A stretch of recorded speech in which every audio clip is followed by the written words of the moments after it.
자, 이번 네 번째 시간은 42쪽의 중개대상물 임목부터 시작합니다. 결론부터 말씀드리면 임목과 광업재단과 공장재단은 요즘엔 잘 출제되지 않는다. 임목은 17회, 20회 그리고 그 다음에 나온 적이 없고요. 제 생각은 이렇습니다. 제 생각은 우리 시험 범위는 공인중개사 법령이죠. 근데 임목은 공인중개사 법상 중개대상물이라고만 돼 있고 임목에 관한 법률, 이게 시험 범위인 건 아니죠. 그래서 저는 이제 안 내는 게 맞다라고 생각합니다. 출제위원도 비슷한 생각을 가지고 있다고 저는 느끼는데 정확한 의중을 물을 수가 없기 때문에 공부를 합니다. 공부는 하는데 제 생각에 출제 비중은, 출제 가능성은 매우 낮다라고 생각해요. 임목에 관한 법률이 시험법이라고 생각하진 않으니까요. 자, 일단 임목이 중개대상물인 건 알아야 되죠. 여기까지 공부하겠습니다. 도대체 임목이란 게 뭐냐 이거지. 저 밑에 임목에 관한 법률 1조 목적 들어있고요. 다음 동그라미 2번 한번 볼게요. 임목이라는 건 토지에 부착된 수목의 집단이다. 그리고 그 나무 소유자가 이 법에 따라 소유권 보존 등기 받은 걸 말한다. 소유권 보존 등기된 수목 집단을 임목이라고 하자는 얘기죠. 이렇게 수목의 집단이 있는데 이 수목의 집단에 대해서 뭘 했다고? 등기를 했다고. 소유권 보존 등기한 걸 우리가 임목이다 이렇게 부르자는 거죠. 토지 소유자는 갑이라고 하시죠. 그리고 갑이 임목 등기했다라고 생각해 볼게요.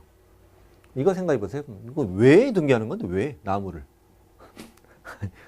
그게 문제지. 왜 등기하는 건데요? 네. 그 이유는 저당권 설정입니다. 아, 그렇구나. 나무를 담보로 저당권 설정해서 대출을 받는 게 그 임목의 목적이라는 거죠. 한마디로 산림, 임업 자본의 경영화 이겁니다. 금융화죠, 금융화. 죄송합니다. 금융화. 그래서 한마디로 주로 나무 조경 사업이나 이런 사람들이 주로 하겠죠. 네. 임목은 중개대상물로 규정돼 있으니까 중개대상물이라고 풀면 돼요. 근데 나무 소유자가 임목을 등기하는 건데 나무 소유자가 항상 토지 소유자인 건 아니죠. 그리고 산림 어떤 임목 조경사업 같은 걸 하기 위해서 꼭 땅을 사서만 할 수 있는 건 아니지 않습니까? 그러면 을은 이 토지에 지상권 설정했다. 그리고 나무 심고 임목 등기하는 이것도 가능합니다. 가능하고 병은 누구냐면 토지 임차권자예요. 토지 임차권자라면 토지의 소유자로부터 임차했을 수도 있고 지상권자로부터 임차도 가능하거든요. 그렇게 토지 임차권자도 임목 등기 가능하다. 이렇게 개념만 잡고 계세요. 나무의 소유자가 임목을 등기하는 거다 이거지. 그래서 오른쪽 가보죠. 오른쪽. 범위는 한 필지 꼭 전부에 드는 건 아니고 일부도 돼요. 나무 등기하는 거지 땅 등기하는 건 아니잖아요. 그래서 한 필지 일부만 자르는 것도 등기가 되고 나무 종류도 가리지 않아요. 모든 수정으로 한다. 그다음에 등기 신청자 적혀 있는데 참고만 하시면 돼요. 다음에 해당하는 자가 임목을 등기 신청한다. 토지 소유자도 되고 지상권자도 되고 이 자는 등기된 자들이고요. 그다음 니은은 토지 소유자나 지상권자의 증명서에 의하여 자기 소유권을 증명하는 자 괄호 열고 토지 임차권자 이렇게 쓰시면 돼요. 토지 임차권자. 토지 임차권을 임차했는데 임차권 등기는 안 한 거예요. 그러면 이 등기부로 병 임차권자라는 걸 알 수가 없고요. 이 나무가 병가라는 것도 알 수가 없잖아요. 알 수 없기 때문에 그건 누가 알겠어요? 임대를 내는 사람이 알겠지. 갑이나 을로부터 이 나무가 내 것이다라는 걸 증명받은 사람, 그 사람이 토지 임차권자예요. 그다음 판결에 의해 자기 소유권을 증명하는 사람. 저 나무가 누구 거냐, 네 거냐, 내 거냐 가지고 옥신각신 싸워서 재판이 열렸다 이거죠. 그래서 판결로 내 것이다 증명하는 그걸로 증명해도 임목 등기된다 이런 뜻이에요. 이런 기역, 니은, 디귿 셋 중에 하나로 증명을 하시면 임목 등기가 됩니다. 이런 얘기죠. 3번의 기업번은 시험에 나왔는데요. 소유권 보존 등기 받을 수 있는 수목 집단은 이 법에 따른 임목 등록 원부에 등록된 것으로 한정한다. 이 말은 임목 등록 원부에 등록을 먼저 해야 소유권 보존 등기 할 수 있다 이 말이에요. 이게 우회적 돌려서 표현한 거죠. 표현한 거예요. 소유권 보존 등기 하려면 이 법에 따른 임목 등록 업무에 등록된 것으로 한정한다. 그걸 먼저 하고 와라. 건축물도 건축물 대장 만들고 등기하잖아요. 그런 것처럼 임목 등록 원부를 먼저 만들고 등기하라 이 말이에요. 그 등록은 어디 가서 하느냐? 참고하세요. 특별자치도지사 시군 자치구청장에게 신청한다라고 돼 있네. 그리고 니을은 시험에는 안 나왔는데 나올 수 있다고 생각해요. 자, 이 특도 시군 자치구청장은요. 임목 등록 원부에 관계되는 신청서와 첨부 서류를 10년 동안 보존해라. 뭐 숫자 같은 거니까 한번 기억할 필요가 있죠. 10년 어떻게 외우냐면 입자를 뒤집어쓰면 이렇게 되죠. 입 뒤집었으면 10년 이렇게 외우세요. 말도 안 되는 주장하고 있습니다. 제가. 예. 입을 뒤집으면 10년이 된다. 임목 10년 이렇게 기억해 주세요. 다음에 보존 등기. 이렇게 해서 이제 소유권 보존 등기가 되는 건데 그 반가라 3번에 적혀 있는 말은 어떤 말이냐면은 그 좀 몇 개 지워 볼까요? 갑이라 합시다. 갑. 토지 소유자가 임목 등기했다 합시다. 자, 근데 문제는 뭐냐면 이 땅을 내가 사고 싶은 거예요. 땅을 매매 사고 싶은 거예요. 근데 임목이 등기돼 있어요. 그러면 얘한테 따라오지 않아요. 이게 안 따라와요. 토지와 독립된 별개 부동산이라고 좀 이따 나올 거거든요. 따라오지 않아요. 그럼 땅을 사는 사람은 저 나무가 등기된 사실을 알 수 있어야죠. 알 수 있어야 되죠. 근데 현장을 통해서는 알 수 있다 없다? 없지. 나무가 등기된 건 현장을 통해 어떻게 알아? 명인 방법을 갖추었다면 알 수 있지만. 그래서 이제 보통 임야를 거래할 때 주의할 점이라거든요. 저 임야를 내가 산다. 그럼 과연 나무도 나한테 따라올 것이냐는 건 당연히 확인해야 하는 거죠. 명인 방법이 되어 있으면 확인이 돼요. 임목 등기된 건 확인이 안 되는 거죠. 근데 임목 등기된지 여부도 모르는데 임목 등기부를 뗄 수는 없잖아요. 그래서 이렇게 하자. 토지 등기부에다가 적어두자. 그래서 나무가 등기된지 여부는 토지 등기부를 먼저 열어보면 알 수 있게 하자. 그럼 토지 등기부, 표제부, 갑구, 을구 뭐 어디 적을 거냐. 갑구나 을구에 들어갈 상은 아니지. 저 나무가 토지 소유권은 아니니까요. 별개의 소유자일 수도 있잖아요.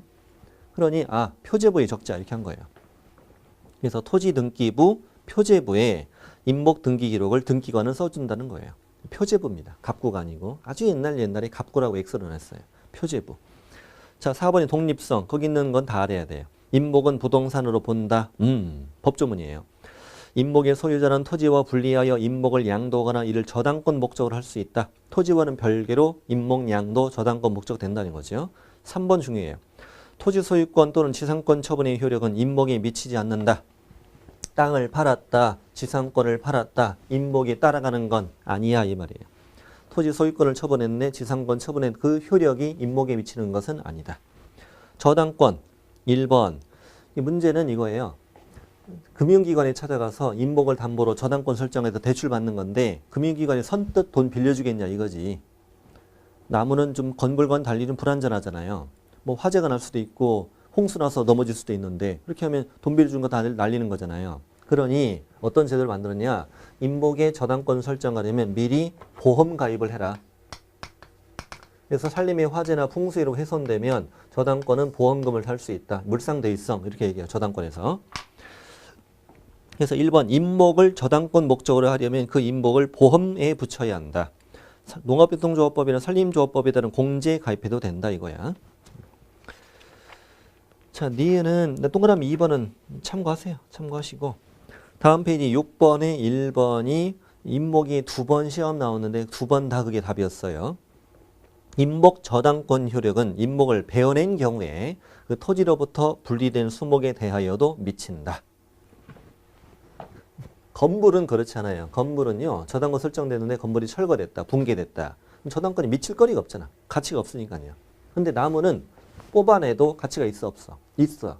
그래서 임목에 저당권 설정되는 임목을 베어냈다. 그래도 분리된 수목의 저당권이 미친다. 미치지 않는다 하면 틀립니다. 미친다. 나무는 살아있죠. 살아있어요. 그래서 썰면 얼마나 아프겠어요. 미쳐버립니다. 옆구리 썰면 미친다. 시작. 옆구리 썰면 미친다. 이렇게 기억합니다. 옆구리 썰면 미친다. 자, 그리고 2번, 3번은 지나가셔도 돼요. 지나가셔도 되고 동그라미 1번 중요하고 법정 지상권도 알아야 돼요. 자, 자, 임목은 토지와 별개 부동산이니까요. 임목이 경매되거나 또는 임목이 매매되거나 임목과 토지 소유자가 달라지게 된다면 임목 소유자는 법정 지상권 취득한다. 그래서 토지 소유자는 임목 소유자에 대해 지상권 설정한 것으로 본다. 이 법률에 규정이 있다는 법정 지상권이지요. 자, 이 정도 보시면 됩니다. 자, 밑에 광업 공장재단 갑니다. 공장재단. 공장재단은 또 뭐냐 이거죠. 저 밑에 공장의 정의 참고하세요. 그럼 공장재단의 정의 한번 읽어볼게요. 공장재단이란 공장에 속하는 일정한 기업용 재산으로 구성되는 일단의 기업재산이며 이 법에 따라 소유권과 저당권의 목적이 되는 것을 말한다. 아직도 뭐가 와닿지 않네요. 어디를 먼저 보시느냐. 오른쪽 페이지 맨 위에 구성물을 먼저 보세요. 공장재단의 구성물. 자, 구성물이라는 단어 표시해 두시고 구성물. 동그라미 기억. 공장재단은 다음에 열거하는 것에 전부 또는 일부로 구성할 수 있다. 박스 안에 들어있는 게 공장재단의 구성물인데 자, 토지가 있습니다. 땅은 갑겁니다. 갑거고 자, 건물도 갑거로 합시다. 공장의 건물. 공장 건물이 두 개가 있어 이렇게. 다 갑거예요. 그 안에 이제 공장의 각종 기계, 재산들이 있죠. 기계, 기구, 설비, 자동차, 선박 뭐 이런 거. 이런 게 가지고 있어요. 근데 이제 공장의 사장님들은 공장이 원활하게 운영되려면 저당권 설정해서 대출을 받아서 현금이 잘 돌 수 있게 해요. 하는데 공장 생각해 보면요. 땅, 그리고 건물 이거보다 그 안에 있는 설비, 기계 이게 훨씬 더 고가이지 않을까요? 공장의 건물을 보면 그렇게 견고한 콘크리트 건물이 아니죠. 예, 값나가는 그런 건물이 아니에요. 건물보다는 알맹이가 훨씬 비싸다는 거예요. 근데 토지와 건물의 저당권 설정해봐야 충분한 자금 확보가 안 된다는 문제가 되죠. 그래서 이 재단 전체, 이 공장의 구성물 전체 또는 일부를 묶어서 이걸 한 개의 부동산으로 만들면 어떨까? 원래 민법에 따라 이 일물 일권주의라서 서로 묶어서 하나로 등기가 되진 않지만 특별법을 만들면 되지 않느냐.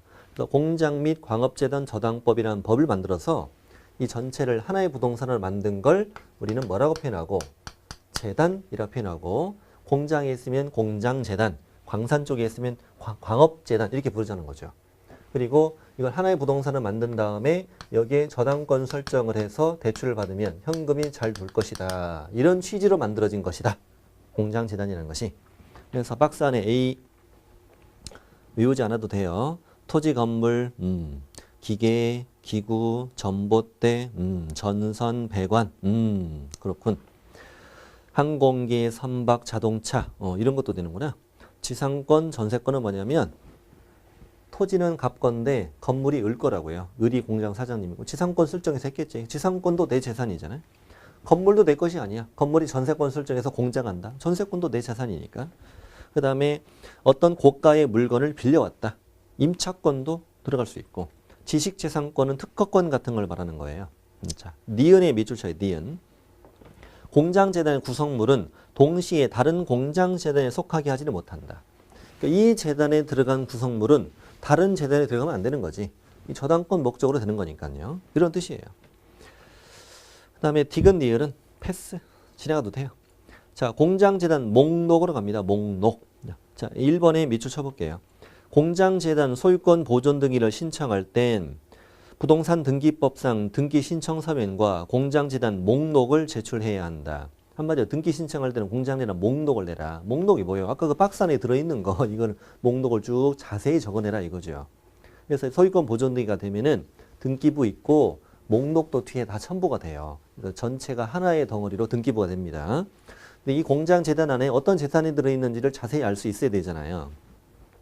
그런 다음에 4번에 1번. 공장재단은 공장재단 등기부에 소유권 보존 등이 함으로써 만들어진다. 자, 2번 중요합니다. 공장재단 소유권 보존 등의 효력은 보존 등이 한 날부터 10개월 내에 저당권 설정 등이 하지 아니하면 상실된다. 이 공장재단이 처음에 만들어진 목적이 뭐예요? 저당권이 주된 목적이죠.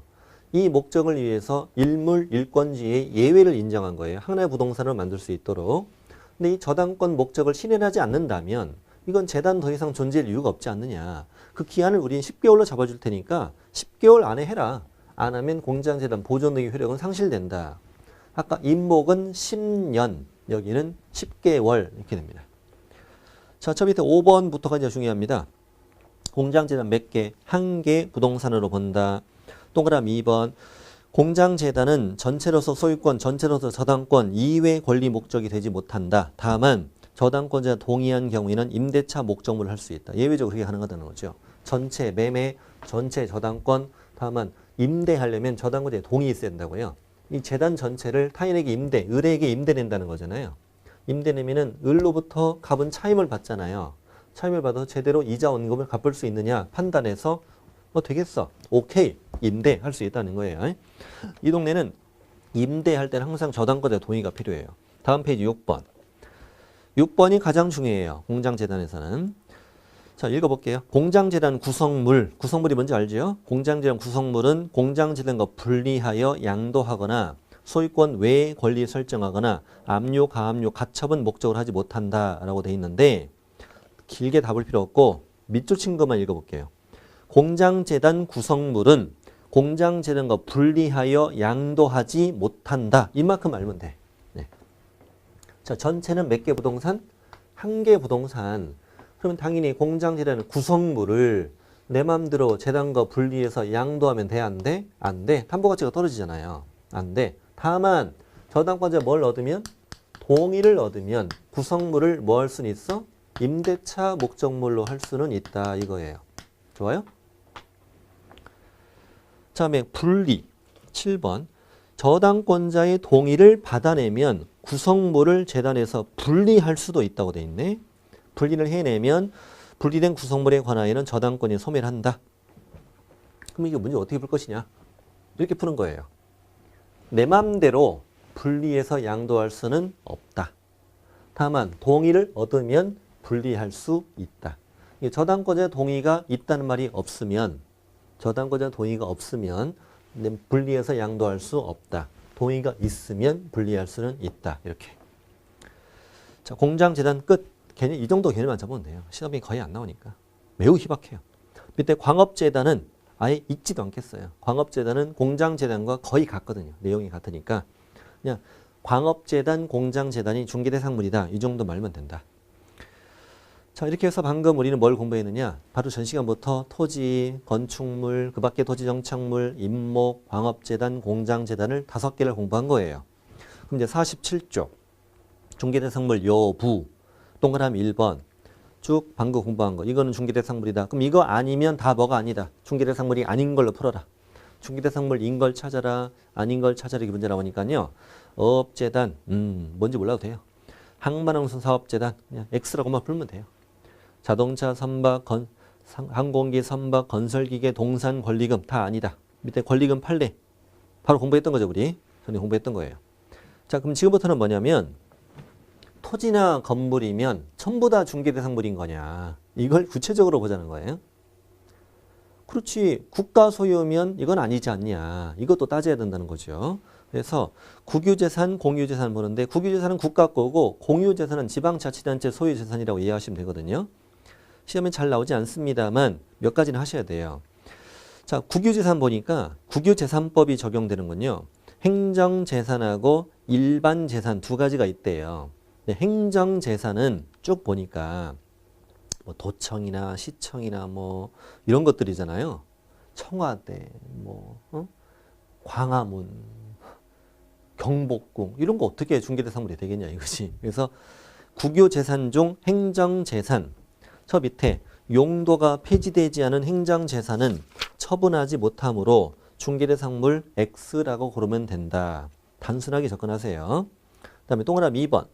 일반 재산이라는 것은 행정재산이 아닌 나머지 국유재산을 말하는데 일반 재산은 더 이상 행정용도로 쓰지 않기로 결정된 거라 처분할 수는 있어요. 처분할 수 있는데 경쟁 입찰로 팔아야 돼요. 일반 경쟁 입찰. 공매라고 해요. 공개 매각. 입찰로 해서 1등한 사람을 가져간다는 거죠. 그러니까 중개대상물이 될 수가 없다 이거지. 없다. 그럼 국유재산은 행정재산, 일반재산 다 X로 푸는 거네. 그 다음에 공유재산. 공유재산은 지방자치단체 소유 재산인데 역시 행정재산은 처분하지 못하니까 X로 골라요. 행정재산은 무조건 X네. X. 근데 2번이 이제 되는 게 나옵니다. 자, 일반 재산은 매각할 때 매각을 할 수 있는데 한번 예를 들어볼게요. 제가 여기 동사무소가 있어. 동사무소인데 이쪽으로 이전한 거예요. 이전. 그럼 이제 종전 자리 있죠. 토지, 건축물 더 이상 쓰지 않을 거잖아요. 행정 용도로 쓰지 않을 거니까 이런 걸 처분할 수 있다는 거예요. 일반 재산. 처분할 수 있는데 처분할 땐 당연히 누구 개인한테 팔면 부조리가 생기니까 공매로 판단 말이에요. 입찰로 취득할 수 있다는 거예요. 그러니까 이때는 중개대상물이 될 수 없다는 말이 세 번째 주까지 내용이에요. 그러니까 일반 재산을 공매 처분할 땐 중개대상물이 될 수 없다. 그런데 이어서 다만 재공고 입찰에 붙였으나 입찰자나 낙찰자가 없는 경우 수의계약으로 매각이 가능하며 무슨 말인가요? 처음 1차 공매를 했어요. 100원으로 했는데 유찰됐네. 아무도 입찰을 안 했다는 거죠. 그럼 이제 2차 공매를 합니다. 두 번째 공매. 가격을 좀 낮추겠죠. 했는데 또 유찰이 됐네. 이게 무슨 말이냐? 재공고 입찰이 붙였다. 처음에 유찰돼서 재공고 다시 공매한다. 두 번째 공매한다. 재공고 입찰을 했는데 유찰됐다. 그 말은 몇 번? 두 번 유찰이 되었다는 얘기예요. 두 번 유찰이 되면 이때 이제 3차 공매를 합니다. 공매를 합니다만 이 3차 공매 공고 전까지는 2차 공매의 조건으로 이걸로 사겠다는 사람은 공매를 하지 않고 바로 다이렉트로 매매가 가능하다는 거예요. 이걸 수의계약 이렇게 불러요. 수의계약이다. 이 전에 공매 조건으로 내가 사겠다는 거죠. 그러면 더 이상 뭐 공매할 필요 없는 거니까 어차피 가격은 낮춰졌으니까 바로 팔겠다는 수의계약. 그래서 유찰계약, 수의계약을 유찰계약 이렇게 부르기도 하거든요. 이럴 경우에는 수의계약이 가능하고 조건이 맞는 자와는 바로 매매가 가능하니까 이걸 개공이 찾을 수도 있다는 거죠. 그 관련법에 뭐라고 써 있냐면 이 경우에는 개업공인중개사에게 중개보수를 지급하여 처분할 수 있다라고 그 법에 규정돼 있어요. 그래서 이때는 중개대상물이 될 수 있다 이거죠. 공유재산 중 일반 재산인데 공매 후 유찰되어 수의계약으로 처분이 가능하게 된 재산. 이때는 중개대상물 O 이렇게 되는 것이죠. 시험에 나온 적은 없어요. 나온 건 딱 한 가지 나왔어요. 행정재산 X 이렇게 나왔어요. 시험에. 행정재산은 무조건 X로 푼다. 조금 어려운 내용이었고 자, 안 그래도 3번부터 쉬워요. 자, 공법상 사법상 제한된다라고 돼 있는데 되게 잘 나옵니다. 자, 예를 들어 토지거래 허가구역 안에 토지 이렇게 냈어. 그러면 못해요? 못 사요? 자, 여러분 안 사요? 못 사요? 잘 안 사는 거예요? 잘 못 사는 거예요? 못 사는 건 아니잖아. 잘 안 사는 거지. 자, 토지거래 허가구역의 토지는 사실 사고 싶죠. 사고 싶으면 그 오른쪽에 있는 거. 개발 제한구역 내 토지 잘 안 사잖아. 뭐 못 사는 건 아니잖아요. 또 군사시설 보호구역에 있네, 상수원 보호구역에 있네, 접도구역에 있네, 뭐 이런 거 상관없는 거죠. 괜히 수식어를 붙여서 사람 혼란을 주려고 문제를 내는 거예요. 그냥 잘 안 사는 땅인 거죠. 못 사는 건 아니니까 다 O로 이렇게 풀어야 돼. O로. 이때 2번도 마찬가지네. 가압류, 가처분, 가등기, 가처분된 부동산, 경매 등기가 된 부동산 전부 다 OX. O. 잘 안 사는 거지 못 사는 건 아니죠. 다음에 법정지상권 성립. 이건 X였잖아 우리. 근데 법정지상권 성립된 토지 이런 말장난을 쳐요. 치사하게 정말. 유치권이 성립된 건물. 그냥 건물이잖아요. O. 다 이렇게 O로 풀 줄 알아야 된다. 되게 잘 나옵니다. 이런 것들은. 안 그래도 3번에 들어있는 건 중요하다. 자, 기타 몇 가지만 더 보면 되는데 바다나 하천이나 이런 것들은 공유수면이라 해요. 이런 건 중개대상물 X예요. 하지만 사인이 두 번째 줄이요. 맨 마지막 줄 사인이 공유수면 매립 및 매립에 관한 공유수면 관리 및 매립에 관한 법률 발음도 힘드네. 공유수면 관리 및 매립에 관한 법률에 의하여 공유수면 매립 면허를 받아 매립 후 준공 인가받은 토지라고 써 있어요. 말 그대로 공유수면인데 허가 받아서 흑파다 매립했다는 거죠. 매립해서 준공인가 받으면 이거 내 땅 되는 거예요. 그런 경우도 있다고요. 이런 경우는 중개대상물이 될 수 있다. 개인 것이라면 되는 것이죠. 자, 포락지. 하천 밑으로 이제 침식되어서 호수의 범람 또는 홍수 이런 걸로 침식되어서 못 쓰게 된 토지. 국유로 편입돼요. 그래서 포락지는 중개대상물 X로 그러면 돼요. 자, 무주부동산 미채굴 광물은 전에 배웠죠. 전 시간에 다 X로 풀면 됩니다. 자, 그래서 이제 최종 정리한 게 50페이지 내용이고요. 50페이지 내용을 한번 읽어보시면 됩니다. 읽으시면 되고 이렇게 해서 중개대상물 마치도록 하죠. 마치도록 하고 51쪽에 OX 문제는 여러분께서 한번 풀어보시면 도움이 될 거죠. 그리고 52쪽부터 문제가 들어있는데 52쪽에부터 문제가 들어있는 52, 53, 그다음에 거기 58쪽까지 문제가 들어있잖아요. 이 문제가 어떤 문제인지 말씀드릴게요. 대부분의 문제는 뭐냐면 자, 기출문제예요. 기출문제. 몇 회차라고 안 썼을 뿐이에요. 기출문제인데 기출문제는 저는 12년치는 여러분께서 풀어야 넉넉하게 합격된다라고 봐요. 그 중에 약 5년치 분량은 기출문제집으로 나와요. 기출문제집으로 이제 출판이 됩니다. 근데 그 전년, 그 전 거, 약 7년 정도 되는 문제 중에서 괜찮은 문제를 기본서에다 수록한 거예요. 네. 제가 만든 문제는 아니라는 거죠. 제가 만든 문제 나중에 많이 푸세요. 많이 푸시니까 지금은 기출문제, 가장 기본적인 문제를 지금 연습하는 게 먼저죠. 여러분들 그렇게 생각하시죠? 네. 그래서 문제를 풀어보는데 잘 안 풀리는 지문이 만약에 있다 그러면 아직 안 배운 거예요. 문제는 종합문제 같은 게 나오기도 하니까 대부분 잘 풀립니다. 안 풀리지만 좀 낯선 지문이 있다면 아직 안 배운 거다라고 편하게 생각하세요. 나중에 배우는 거예요. 풀어보셔도 되고 나중에 천천히 풀으셔도 돼요. 자, 이렇게 해서 1장을 마칩니다. 59페이지 2장으로 갑니다. 그래서 1장은 우리가 이제 몇 가지 좀 빼고 갔죠.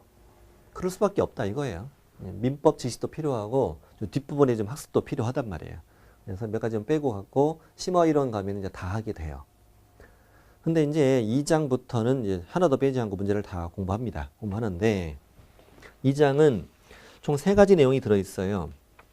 공인중개사 정책심의위원회를 배울 거고 그 다음에 시험의 절차가 있고 그 다음에 교육제도가 있어요. 교육제도. 이 3가지를 배우게 되는데 이번 시간에는 정책심의위원회까지 공부합니다. 60페이지. 정책심의위원회는 2015년에 신설된 제도예요. 제도고 2016년, 2017년 계속 출제가 됐어요. 출제가 되고 앞으로도 계속 잘 나올 것이라고 생각해요. 자, 정책심의위원회 갑니다. 60페이지 양가로 1번. 공인중개사의 업무에 관한 다음의 4가지를 심의하기 위하여 국토교통부에 공인중개사 정책심의위원회를 둘 수 있다. 밑줄 친 부분 국토부에 둘 수 있다. 정책심의위원회라는 것은 국토부에 둘 수 있는 산하기관이구나. 둘 수 있다는 말은 둬도 되고 안 둬도 된다는 거죠. 이거는 이제 정기적으로 회의를 하지 않거든요. 그래서 안 둬도 된다는 말이 아니라 필요하면 그때 소집하고 그리고 일 끝나면 해체하고 이런다는 뜻이에요. 상시적으로 두는 기관은 아니라는 거죠. 둘 수 있다. 이 책에서 무슨 위원회 여러 번 나오는데 둘 수 있다는 여기만 둘 수 있다예요. 두어야 한다 이러면 X다. 정책심의위원회는 국토부에 둘 수 있다. 그리고 이때 심의사항 4가지 되게 중요합니다. 심의사항은 4가지 이렇게 외우세요. 공부손수. 시작.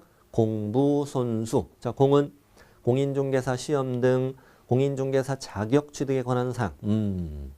앞으로 그러니까 공인중개사 시험 제도나 이걸 일부 변경을 하고자 한다면 정책심의위원회 심의를 거친다는 거예요. 자, 공인중개사 시험 자격 취득에 관한 사항.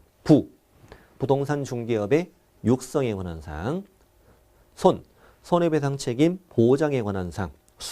중개보수 변경에 관한 사항. 1, 2, 4, 3 이 순서대로 공부손수. 자, 4가지가 심의사항이고요. 잘 외우셔야 돼. 공부손수.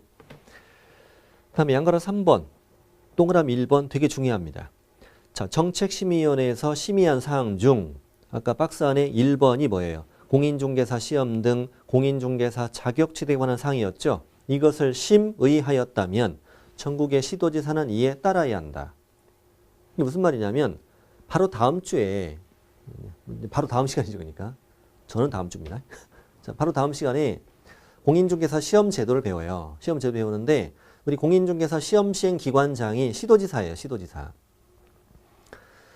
특별시장, 광역시장, 도지사, 특별자치도지사, 특별자치시장, 시도지사가 공인중개사 시험 시행 기관장이에요.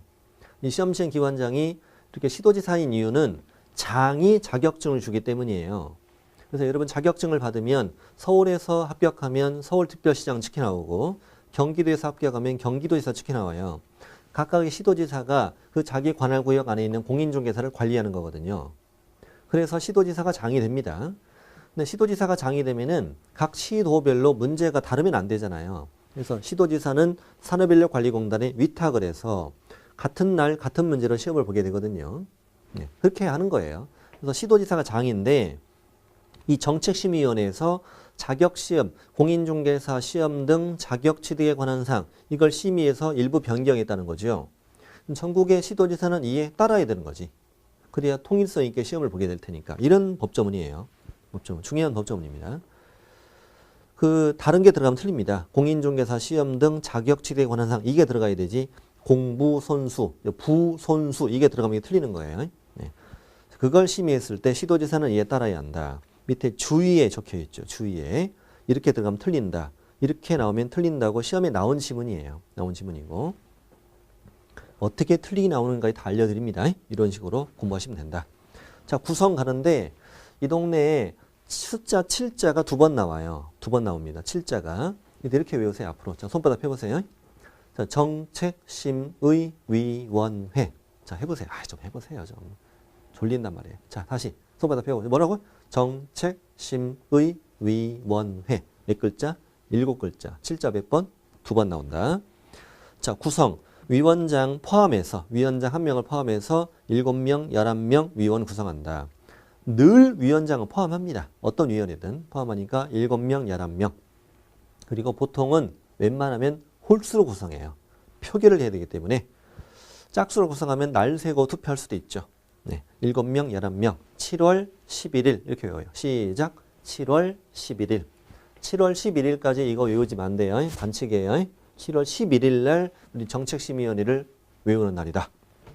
7월 11일 다가오면 말씀드릴게요. 자, 오른쪽에 위원장은 누구예요? 위원장은 국토부 제1차관, 국토교통부 장관 X. 국토부 제1차관. 국토부는 제1차관도 있고 2차관도 있나 보죠. 2번 중요해요. 위원은 누가 임명한다? 국토부 장관이 임명하거나 위촉한다. 장관이 임명합니다. 위원은. 중요한 거예요. 자, 그리고 박스 안에는 이제 위원이 될 수 있는 사람들이 쭉 적혀 있어요. 그걸 외울 수는 없으니까 냅두세요. 냅두시고 못 외워요. 어떻게 외웁니까? 네. 자, 근데 1번만 박스 안에 1번만 보면은 국토부 사업 이상 또는 이에 상당한 공무원이나 고위 공무원들에 속하는 일반직 공무원, 그러니까 공무원도 위원이 될 수 있다는 얘기인데 보통 이렇게 국토교통부 정부 그 부서의 산하기관인 위원회는 보통 공무원 중에 한 사람이 들어갑니다. 업무도 좀 도와주고 그래야 되니까 연결도 해줘야 되니까 공무원 한 사람도 위원이구나. 밑에 임기 봅니다. 공모를 제외한 위원의 임기는 2년으로 한다라고 되어 있죠. 공무원 임기 없다는 얘기죠. 그래서 아까 공무원 읽어드린 건데 자, 7명, 11명 위원 중에서 국토부 소속 공무원이 한 명 있단 말이에요. 근데 보통 위원은 누구냐면은 그 국토부에 어떤 보직에 있는 그 사람이 되는 거예요. 어떤 보직이 되는 거지 사람이 위원이 되는 게 아니라 그 보직에 앉아있는 사람이 위원이 되는 건데 그 사람이 승진해서 다른 데로 발령이 난 거예요. 그리고 다른 사람이 그 자리로 들어왔죠. 들어오면 그 사람으로 자동으로 그때 바뀌는 거예요. 그냥 바뀌는 거죠.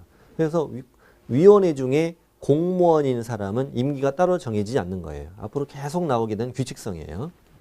그리고 이어서 웬만하면 2년이에요. 나중에 3년짜리도 있습니다만 거의 다 2년입니다. 그리고 위원회 사임 등으로 새로 위촉된 위원의 임기는 전임 위원 임기 남은 기간으로 한다. 당연한 얘기죠. 밑에 주의, 이게 중요해요. 중요한데 정책심의위원회 위원에 대해서는 연임 규정은 없다. 연임할 수 있다 이러면 틀립니다. 틀리는데 나중에 우리 공인중개사 협회 배우는데 협회 파트에는 운영위원회라는 게 있어요. 공제사 운영위원회. 거기는 연임할 수 있다는 말이 있거든요. 그래서 그 협회 공부할 때 이쪽으로 다시 와서 말씀드릴게요. 일단은 정책심의위원회는 연임 규정이 있다 없다? 없다. 이 책에서 여기만 연임이 없어 또. 그래서 연임할 수 있다 X로 매우 중요한 부분이고 뒤에까지 공부를 잘하면 쉽게 이해가 된다. 네. 일단 중요하다. 연임하는 규정은 없다. 자, 다음에 간사. 이런 건 참고만 하시면 됩니다. 간사는 뭐 위원장 뒷바라지 이런 사람이에요. 전화도 하고 회의 준비도 하고 이런 사람. 간사 한 명은 당연히 국토부 소속 공무원 중에서 이제 위원장이 지명을 합니다. 위원장이. 밑에 이제 제척, 기피, 회피 이것도 공부할 텐데 무슨 말이냐? 심의위원회 위원이 아래 박스에 해당하면 심의위원회 위원회에서 오늘 위원회 회의에서 그 사람은 제척된다는 거예요. 심의 의결에서 제척된다. 그 사람 빼고 한다는 거예요. 왜 그러냐면 읽어만 보면 이해돼요. 1번 위원 또는 배우자나 배우자였던 사람이 오늘 안건의 당사자가 된다 이거지. 오늘 안건에 대해서 그 위원 중에 한 사람이 이익관계자라는 거예요. 그 사람 앞에서 어떻게 회의를 하겠습니까? 그 사람 빼고 해야지. 이런 얘기죠. 뒤로 가보실까요? 위원이 오늘 안건 당사자와 친족이거나 친족이었다. 그 사람도 빼야지. 빼고 가야죠. 3번이 한번 시험에 나왔는데 이렇게 나왔어요. 위원이 오늘 안건에 대해서 증언, 진술, 자문, 조사, 연구, 용역, 감정을 했다. 그럼 그 위원은 심의 의결에서 제척된다. 너무 당연한 거 아닙니까? 이렇게 상식선에서 접근해 보시고. 4번 위원이나 위원이 속한 법인 단체 등이 오늘 안건 당사자의 대리인이거나 대리인이었다. 뭐 변호사였나 보죠. 이런 경우에 그 사람은 제척된다. 좋아요. 양가로 2번.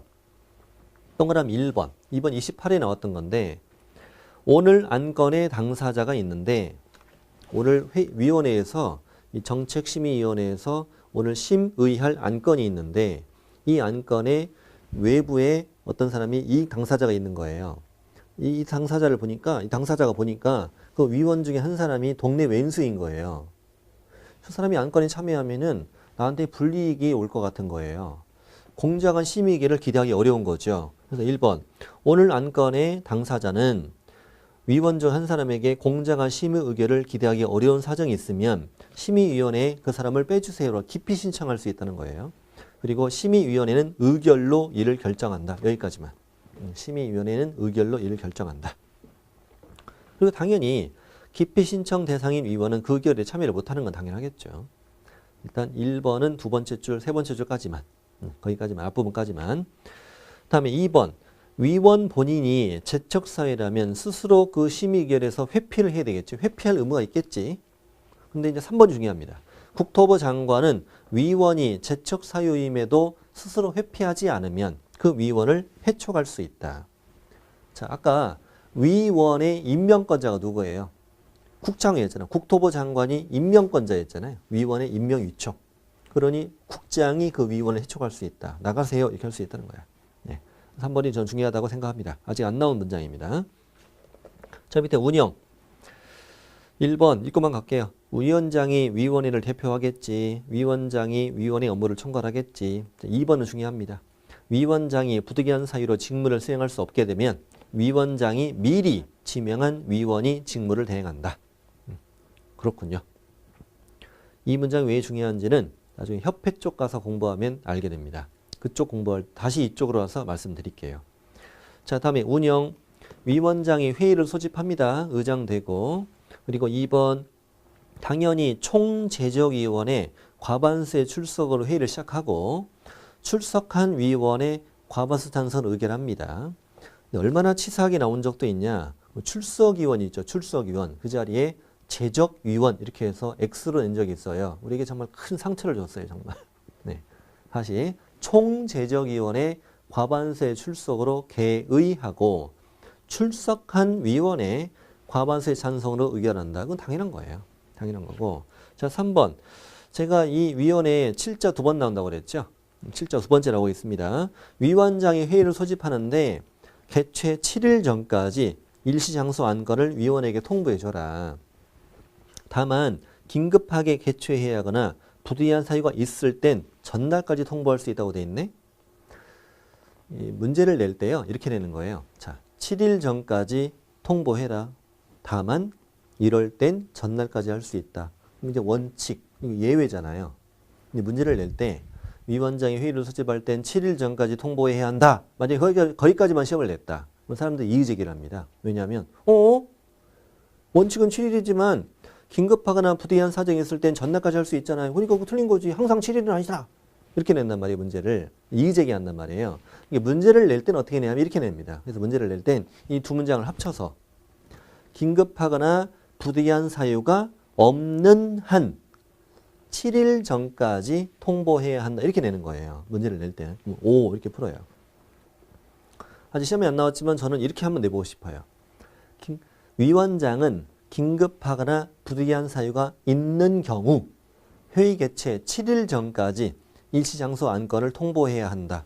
X. 그때는 전날까지. 자, 그리고 나머지는 그냥 패스해도 돼요. 오른쪽 수당도 있고 뭐 운영 세칙도 있고 밑에 예제는 최근에 나왔던 문제예요. 최근에 몇 회차로 안 썼을 뿐이고 최근에 나온 문제니까 풀어보세요. 풀어보시고 자, 이렇게 해서 이번 시간을 마칠 거예요. 이번 시간은 지금 뭘 공부했냐면 중개대상물 중에서 임목, 광업재단, 공장재단 그 다음에 토지 건물이라고 해서 다 되는 건 아니다. 국공유재산, 국유재산, 공유재산 사법상, 공법상 제한되어 있는 거 이런 것도 되게 잘 나오고요. 이렇게 해서 중개대상물 1장 총칙을 마쳤고 2장으로 건너와서 정책, 심의, 위원회 둘 수 있다. 7명, 11명 뭐 이런 거 7일 전까지 뭐 이런 거 공부하신 거예요. 다음 시간에는 2장 2절 공인중개사 자격시험의 절차 시험의 절차를 쭉 보시고 그 다음에 이제 교육받아요. 교육을 받아야 개공으로 등록이 되거든요. 실무교육, 직무교육, 연수교육, 예방교육도 많아요. 교육도 받고 그 다음에 이제 3장에 가서 중개사무소 개설 등록해서 개공되고 뭐 이런 걸 공부하는 거예요. 공부합니다. 여러분께서는 뭐 지금 4번째 시간입니다. 바로 5번째 시간을 이어서 들으실 수도 있는데 일주일 단위로 이렇게 올라가니까 계획에 맞게 공부를 잘 하시는 게 좋아요. 하시놓고 밀리지 않도록 하시는 게 좋다는 거죠. 일주일에 4시간입니다. 4시간 정도로 할 수 있지 않습니까? 이렇게 공부하시고 이제 스스로 공부하실 때는 그 중요한 부분 일주일치인데 위주로 공부하시면 되는 거고 이런 거고 그다음에 제가 지금 네이버 밴드 운영하고 있다고 그랬잖아요. 기초 이론을 말씀드렸어요. 네이버 밴드 정지용 공인중개사법 검색해서 들어오시면 됩니다. 앞으로 문제도 많이 올려드리고 1년 내내 우리 소통하는 거잖아요. 소통. 제가 아직 지금 초기라서 적극적인 활동을 하고 있지 않습니다. 일주일에 한 번 정도 이제 글을 올려드리고 그래요. 스팸 같은 게 잘 올라와서 게시글은 저만 쓸 수 있어요. 저만 쓸 수 있고 여러분께서는 댓글만 쓸 수 있습니다. 언제든지 글 올려주시면 반갑게 인사드리겠습니다. 인사드리고 앞으로 1년 동안 우리 얼굴은 못 보지만 글로써 서로 소통하고 인사도 나누고 서로 위로도 하고 힘도 받고 이렇게 해야 좋은 거 아니겠습니까? 혼자 공부하는 게 쉬운 일은 아니잖아요. 아니죠. 자, 그래서 우리 온라인상에서 또 뵙겠습니다. 저는 다음 주에 이제 촬영을 하니까요. 다음 주에 뵙는다고 인사드릴게요. 네. 한 주 후에 뵙겠습니다.